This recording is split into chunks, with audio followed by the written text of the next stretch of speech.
दोस्तों आज हम आपको एक नए ब्लॉग में खुश आमदीद कहते हैं। इस वक्त मैं मौजूद हूँ फ्राइबर्ग शहर में, जो कि एक छोटा सा शहर है, जर्मनी के ईस्ट में वाक़ है।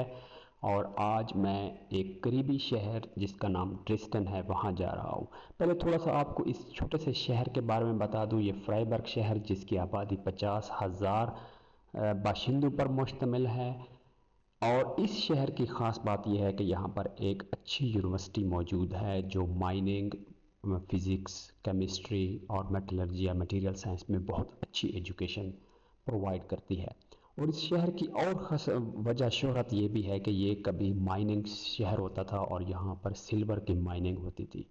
और आज मैं आपको थोड़ा सा ये व्लॉग दिखा देता हूँ कि आज के बारे में हम क्या करने वाले हैं। हम यहाँ से ड्रेस्टन के शहर की तरफ जाएंगे। मैं अभी ट्रेन स्टेशन की तरफ जा रहा हूँ और वहाँ पर मेरे एक दो दोस्त इंतज़ार कर रहे हैं। हम वहाँ से ड्रेस्टन की तरफ जाएंगे और वहाँ पर एक छोटी सी मीटिंग है, और मीटिंग अटेंड करके मैं आपको थोड़ा सा ड्रेस्टन शहर दिखा दूंगा और आपको बता दूंगा ड्रेस्टन शहर क्या है और ये कहाँ पर वाक़ है और आजकल वहाँ क्या चल रहा है।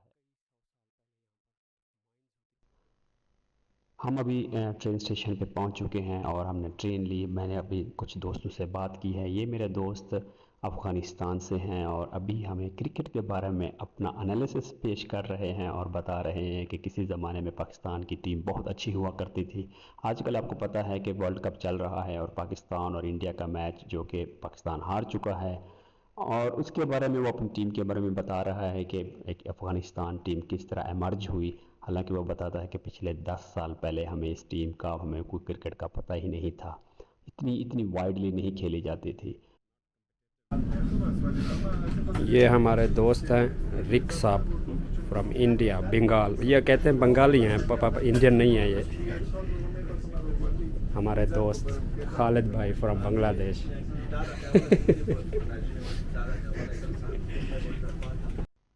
दोस्तों हम इस वक्त ड्रेस्टन पहुंच चुके हैं। हम ट्रेन स्टेशन से एक बस लेंगे जो कि सिटी की तरफ जाती है, और हम उस शहर में पहुंचकर हम एक छोटा सा प्रोग्राम करेंगे। आज हम प्लानिंग कर रहे हैं कि हम अगले सेमेस्टर में या उससे अगले साल कौन से प्रोग्राम करवाएं।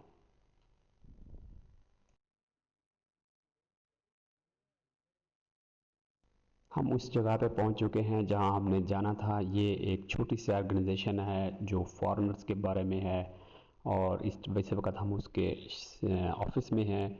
वहाँ पर ऑलरेडी पहले से हमारे लिए ब्रेकफास्ट रेडी था, तो हमने ब्रेकफास्ट किया और उसके बाद हम अभी इंतज़ार कर रहे हैं कि दूसरे लोग भी आ जाएं अगर कोई ज्वाइन करना चाहता है।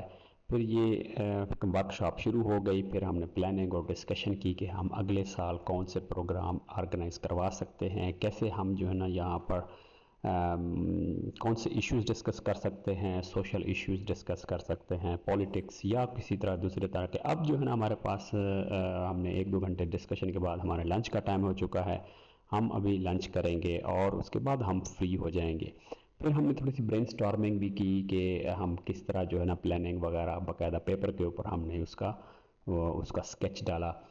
तो ये बस अभी ये 3 बजे ये प्रोग्राम ख़त्म हुआ और हम अभी वापस हर बंदा इधर उधर डिस्पर्स हो जाएगा। मैं यहाँ से ड्रेस्टन आपको थोड़ा सा शहर दिखा देता हूँ कि ड्रेस्टन कैसा शहर है।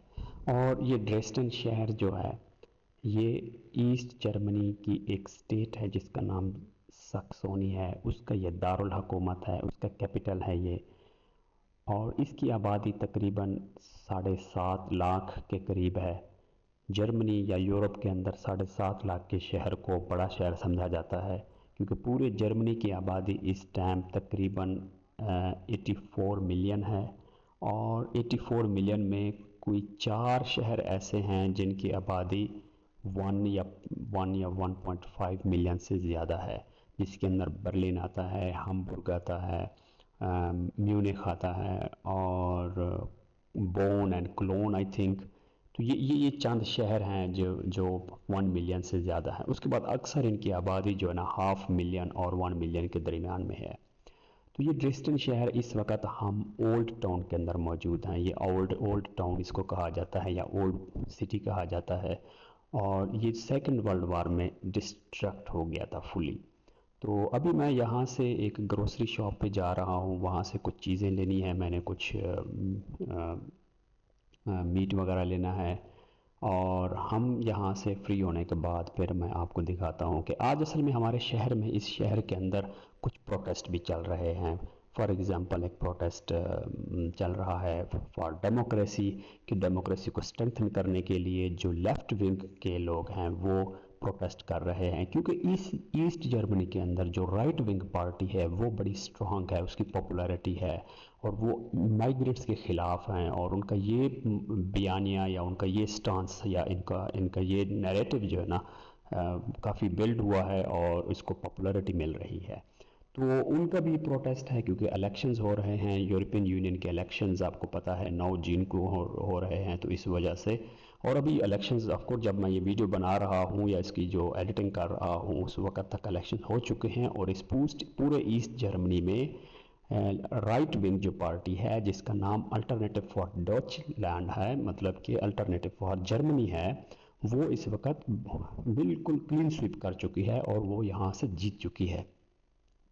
और जो पार्टी गवर्नमेंट की पार्टी है वो फुली हार चुकी है, वो पूरे जर्मनी के अंदर बल्कि हार चुकी है, उनको कोई सीट वगैरह नहीं मिली, अगर एक दो कहीं पर सीट मिली हैं तो मिली हैं। तो इसके अलावा जो है ना ये एक शिफ्ट हो रहा है पूरे यूरोप के अंदर, बल्कि ये एक मैं कहूँगा कि पूरा ग्लोबल फिनोमेना है कि जी जो पॉलिटिक्स है वो राइट विंग और या राइट हैंड की तरफ जो है ना शिफ्ट हो रही है। आप देखें बहुत सारे इलेक्शंस हुए हैं डिफरेंट कंट्रीज़ के अंदर, और आपको ये भी बता दूं कि 2024 वो साल है जहां जहां पर तकरीबन हाफ से ज़्यादा पूरी दुनिया की पॉपुलेशन ने वोटिंग की है। तो मतलब वोट्स में हिस्सा लिया, यानी इलेक्शंस हुए हैं वहाँ पर, जिसके अंदर आप देख लें कि इंडिया 1.5 बिलियन लोग रहते हैं, तो उनकी तकरीबन 700 मिलियन लोगों ने वोट किया है। तो इसी तरह जो है ना फिर इस साल अमेरिका में वोट होने हैं, अभी इलेक्शंस यहाँ पर यूरोप में हुए हैं, बहुत सारे मुल्कों में हुए हैं, पाकिस्तान में इलेक्शंस हुए हैं। तो एक ट्रेंड देखने में आया है कि जी जो पॉलिटिक्स है वो मूव कर रही है राइट विंग की तरफ। हम अभी इस वक्त तुर्किश शॉप पे पहुंच चुके हैं, और ये तुर्किश ग्रोसरी शॉप है जहां पर आपको डिफरेंट कंट्रीज़ की, स्पेशली ऑफकोर्स तुर्की की प्रोडक्ट्स यहाँ मिल जाती हैं, क्योंकि यहाँ जर्मनी के अंदर बाकी जगहों पे प्रोडक्ट्स नहीं मिलती जो तुर्की की हों, या अगर मिलती हैं तो वो उस तरह ऑथेंटिक नहीं होती जिस तरह ये तुर्किश ब्रांड्स हैं और तुर्की से ही लाए गए हैं। हम इस वक्त मौजूद हैं स्विंगर पैलेस में।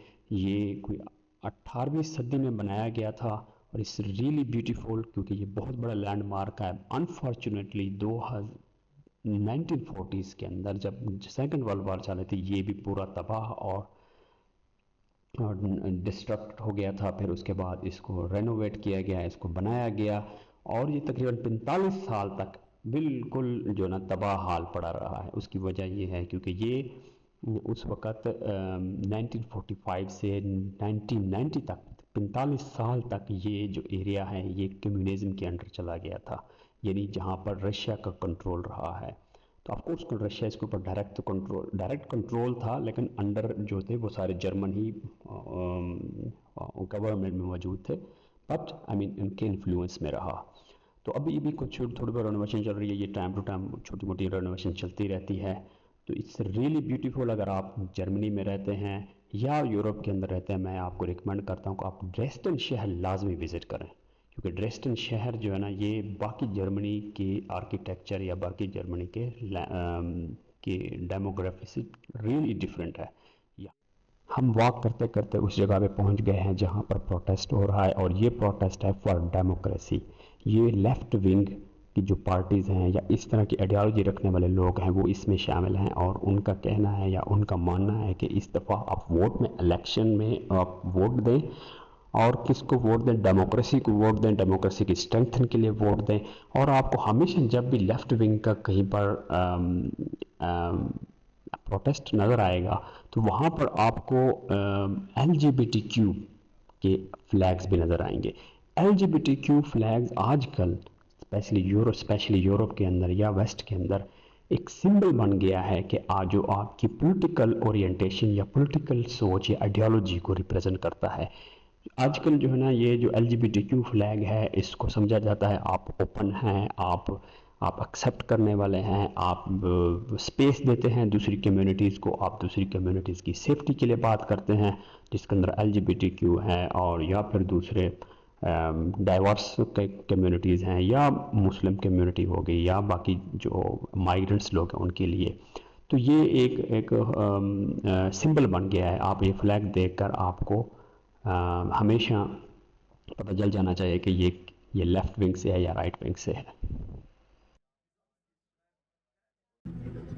तो यहाँ पर ये जो आपको शहर नज़र आ रहा है, ये ओल्ड टाउन है या ओल्ड सिटी, जो सिटी का ओल्ड पार्ट है वो, ये सारा जो ना दूसरी जंग अज़ीम में, सेकंड वर्ल्ड वॉर में बिल्कुल तबाह हो गया था। इसको रीबिल्ड किया गया है और बहुत ही ये खूबसूरत उसी हालत में इसको बहाल किया गया है जैसे ये था। तो अभी मैं वॉक करते हुए आपको कुछ शॉप्स दिखा देता हूँ। यहाँ पर हम अगर आप मुझे बताएंगे नेक्स्ट टाइम अपने कमेंट्स में कि मैं अगले व्लॉग में किस चीज़ पे बात करूँ, किस टॉपिक पे बात करूँ, यहाँ की लाइफ, यहाँ के लोगों के बारे में, यहाँ के कल्चर के बारे में, यहाँ के सिटीज़ के बारे में, या फिर यहाँ की पॉलिटिक्स के बारे में, या दूसरा ये है कि अपॉर्चुनिटीज़ फॉरेनर्स के लिए, माइग्रेशंस करने वाले जो लोग हैं, या उनकी लाइफ कैसी है यहाँ पर, सेटिस्फाइड हैं या नहीं हैं, तो आप मुझे बता सकते हैं इस हवाले से। क्योंकि I will be very happy कि मतलब इन चीज़ों को डिस्कस करूँ। मेरा 10 साल का एक्सपीरियंस है यूरोप के डिफरेंट मुल्कों में रहने का। मेरे अक्सर दोस्त अहबाब यूरोपियंस हैं, तो एक उन इस हवाले से मुझे एक थोड़ा बहुत एडवांटेज है, या कह लें कि मुझे इन्फॉर्मेशन है इस चीज़ की, क्योंकि मेरे दोस्त काफ़ी सारे हैं। तो इस वजह से मैं आपको कुछ इन्फॉर्मेशन शेयर कर सकता हूँ। ऑफ कोर्स जो चीज़ भी मैं शेयर करूँगा वो मेरा अपना पर्सपेक्टिव होगा, जो मैं उसको देखता हूँ, और ये वेरी करता है पर्सन टू पर्सन कि आप कैसे देखते हैं उस चीज़ को। तो डेफिनेटली आप मुझे बताएं और मैं उसके ऊपर बात करूँगा, उसके ऊपर कोई व्लॉग बनाऊँगा। तो मैं इतना एक्सपर्ट नहीं हूँ व्लॉग बनाने में, लेकिन मैं जो चीज़ भी दिखाना चाहता हूँ रॉ दिखाना चाहता हूँ। जो आपको यहाँ कुछ नज़र आ रहा है, इसके अंदर एडिटिंग बहुत कम हो, ताकि जो रियल लाइफ है, जो रियल चीज़ है, वो आपको नज़र आए। तो मुझे इन चीज़ों में ऑफ कोर्स एक व्लॉग बनाने में एक टाइम, एनर्जी, एफर्ट लगती है। एक फुल टाइम ये जॉब है, फुल टाइम एक काम है, इतना आसान नहीं होता। और दूसरा मैं इस चीज़ को रखना भी रहा चाहता हूँ कि जैसे आप इस गलियों में, इन इलाकों में खुद घूम फिर रहे हैं, इसलिए इसके ऊपर मैं कोई सुपरफिशियल कोई एडिटिंग, कोई सुपरफिशियल कोई ऐसी चीज़ नहीं करूँगा जो मतलब जो यहाँ का असल जो रियल इमेज है वो आपको ना नज़र आए।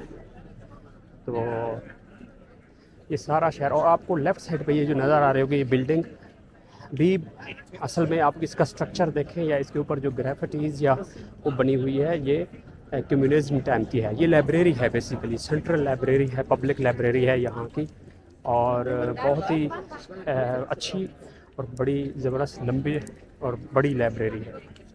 आपको यहाँ पर हर लैंग्वेज की बुक्स मिल जाएंगी। मैं कुछ अर्सा पहले यहाँ पर उर्दू की बुक्स देखी हैं, फ़ारसी में देखी हैं, और ये बड़ी अच्छी। और ये इसके स्ट्रक्चर से आपको बता दूं कि ये टिपिकल स्ट्रक्चर है कम्युनिज़्म टाइम के अंदर जो बिल्डिंग्स बनाई गई थी।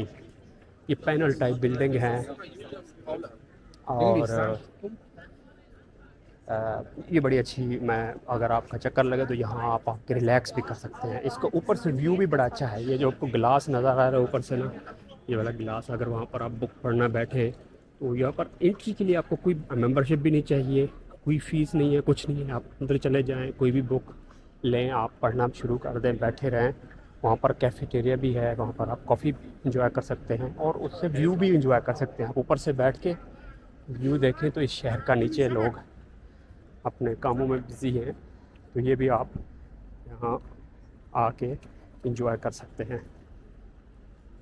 दोस्तों, इस वक्त हमारा जो टूर है वो एंड होता है यहाँ पर, और हम अभी वापस अपने घर की तरफ जा रहे हैं। हमारी ट्रेन आ चुकी है और यहीं से मैं ट्रेन लूँगा और फ्राइबर्ग शहर अपने घर जाऊँगा। तो अगर आपको कोई क्वेश्चन है या आपको ये व्लॉग अच्छा लगा है तो आप कमेंट करके मुझे बताइए कि आपको ये व्लॉग कितना अच्छा लगा है या आप किस तरह की वीडियोस देखना चाहते हैं। और अगर आपको ये व्लॉग अच्छा लगा है तो आप इसको लाइक करें, शेयर करें और हमें सपोर्ट करें। सपोर्ट करने का तरीकाकार यही है कि आप हमें सब्सक्राइब करें ताकि हमें करेज मिलती रहे तो हम आपको यहाँ की जो स्टोरीज़ हैं, यहाँ का जो कल्चर है, यहाँ की जो लाइफ है, हम आपके लिए वो आपको यहाँ पर दिखाएं। कोशिश होती है कि आपको मुख्तलिफ इन्फॉर्मेशन मिले। Thank you very much for watching.